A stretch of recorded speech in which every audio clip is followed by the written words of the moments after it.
Bienvenue dans votre toute nouvelle vidéo offerte par le Centre académique de l'orientation scolaire et professionnelle, le CAOSP de Ziguinchor. Aujourd'hui, nous abordons un sujet très important, la difficulté scolaire. Qu'est-ce que la difficulté scolaire? De quoi s'agit-il? À quoi renvoie-t-elle? On vous dit tout dans cette vidéo. La difficulté scolaire, c'est tout simplement tout ce qui se passe avant ce qu'on appelle l'échec. C'est donc tout ce qui peut éloigner l'élève de l'efficacité. Elle renvoie à la situation des apprenants qui vivent des problèmes particuliers pouvant affecter négativement leur scolarité. Ces problèmes peuvent être liés à l'élève lui-même, à l'école ou à la famille, ou encore concerner les domaines spécifiques de l'enseignement. En résumé, c'est tous les effets des dysfonctionnements scolaires pouvant amener un manque de performance, une baisse de la motivation, un engagement cognitif insuffisant ou bien des comportements décrocheurs. Les neurosciences ont démontré aujourd'hui que le cerveau change en fonction des expériences d'apprentissage. C'est ce que l'on appelle la plasticité cérébrale. La plasticité cérébrale, c'est la naissance de nouveaux neurones combinés à la mort d'autres neurones. Ceci modifie la structure du cerveau et permet, tout au long de la vie, de pouvoir apprendre. Le cerveau, en réalité, possède d'immenses potentialités. Déjà, pendant les 1000 premiers jours de la vie, c'est-à-dire de la naissance à 2 ans, le cerveau connaît une phase de développement fulgurante. En plus, il y a 3 fois plus de connexions dans le cerveau d'un bébé que dans tout le réseau Internet mondial. C'est incroyable, n'est-ce pas? Et aussi, des millions de synapses, c'est-à-dire les connexions neuronales, sont générées chaque seconde. Vu tout ceci, on peut affirmer avec le psychologue Ibrahim Giraud que l'enfant est façonné par la nature pour réussir et non pour échouer. L'échec scolaire relève presque du miracle dont il est improbable au regard des potentialités du cerveau. Maintenant, comment aider l'enfant à développer toutes ces potentialités-là?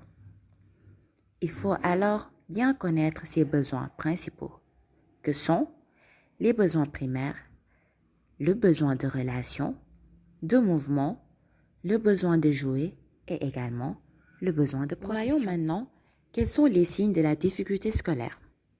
De manière générale, on peut retenir une chute progressive des notes, une faiblesse des résultats scolaires, un redoublement, des changements d'école, des absences et ou retards répétés, une baisse de la motivation, une mémorisation ou concentration limitée, ou bien des comportements sociaux inadaptés, entre autres.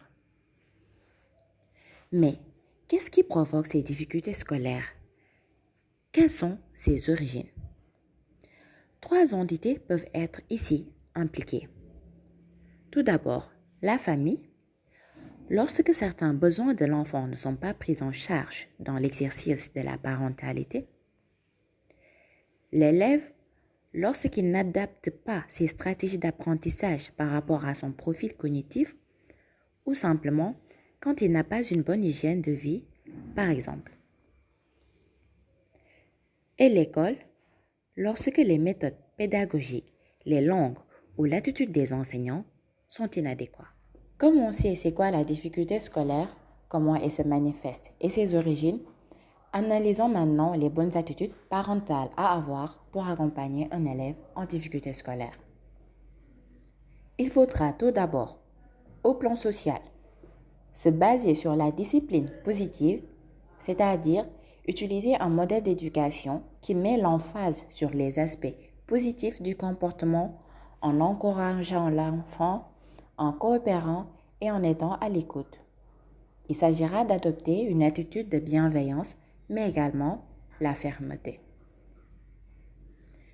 Il faudra également enseigner les valeurs sociales et règles de conduite, créer un environnement protecteur pour l'enfant, l'aider à gérer ses frustrations. Ensuite, au plan cognitif, Il va falloir communiquer avec l'enfant, permettre à l'enfant de jouer, suivre sa scolarité, l'encourager. Au plan psycho-affectif, le parent doit avoir confiance en lui, créer de la sécurité pour l'enfant, construire une relation affective et de qualité, encadrer l'enfant et bien sûr développer l'estime de soi de l'enfant.